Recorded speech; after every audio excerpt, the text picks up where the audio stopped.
చిన్నారి ఓ బాబు యేసయ్య మంచివాడు ఇవాళ్ళ ఈ వార్త నీకు తెలుసా మళ్ళీ చిన్ని చిన్ని ఓ పాప చిన్నారి ఓ బాబు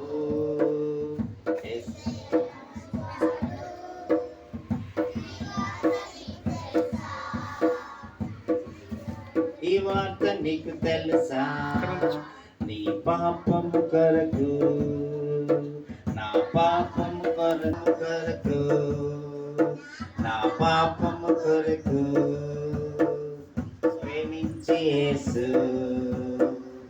రక్తము కాచాడు మరణము నందే మరి తిరిగి లేచి పరమునకెక్కి నిన్ను నన్ను పరమున్న చేర్చా నిన్ను నన్ను పరమున్న చేర్చా చిన్ని చిన్ని ఓ పాపా చిన్నారి ఓ బాబు యేసయ్య మంచివాడు ఈ వార్త నీకు తెలుసా ఈ వార్త నీకు తెలుసా వార్త అండి